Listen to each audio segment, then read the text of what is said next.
क्या आप जानते हैं कि भारत के स्वतंत्रता संग्राम में एक ऐसा महानायक भी था जिसने अंग्रेजों के खिलाफ आदिवासी समाज को संगठित किया और अपनी जान तक कुर्बान कर दी। आइए जानते हैं बिरसा मुंडा के बारे में, जो भगवान बिरसा के नाम से जाने जाते हैं। बिरसा मुंडा का प्रारंभिक जीवन। बिरसा मुंडा का जन्म 15 नवंबर 1875 को झारखंड के कुलीहातू गांव में हुआ था। वे मुंडा जनजाति से थे। उनके माता पिता गरीबी में जीवन यापन कर रहे थे, लेकिन बिरसा ने अपनी बुद्धिमत्ता और संघर्षशील प्रवृत्ति से खुद को अलग साबित किया। बिरसा का बचपन अपने आसपास के प्राकृतिक वातावरण में बीता।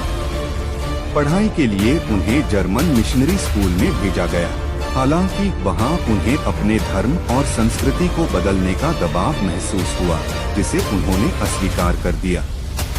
संघर्ष की शुरुआत। 19वीं सदी के अंत में अंग्रेजों ने आदिवासियों की भूमि पर कब्जा करना शुरू कर दिया।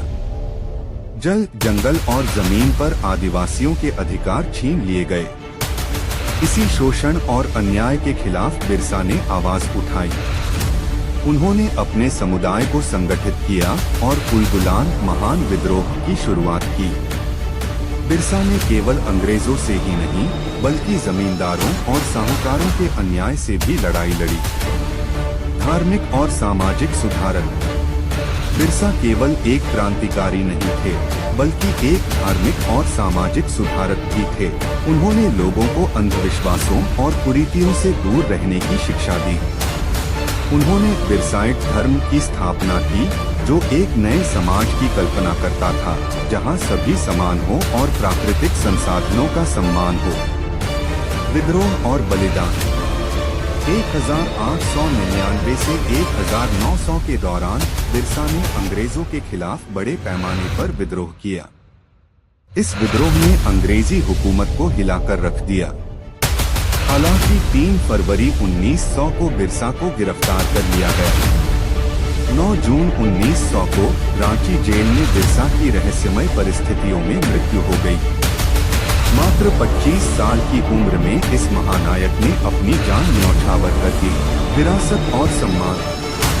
आज बिरसा मुंडा को भारत के स्वतंत्रता संग्राम के महान नायकों में गिना जाता है। झारखंड राज्य उनकी स्मृति में 15 नवंबर को झारखंड स्थापना दिवस मनाता है। उनके नाम पर कई विश्वविद्यालय, संस्थान और स्टेडियम बनाए गए हैं। भारत सरकार ने उन्हें आदिवासी समाज के प्रतीक और गौरव के रूप में मान्यता दी। बिरसा मुंडा का जीवन हमें सिखाता है कि अपने अधिकारों और स्वतंत्रता के लिए लड़ाई लड़ने का साहस कैसे किया जाए। उनकी कहानी अनंत प्रेरणा का स्रोत है। क्या आपको उनकी कहानी ने प्रेरित किया? नीचे कमेंट में जरूर बताएं और हमारे चैनल को सब्सक्राइब करना न भूलें।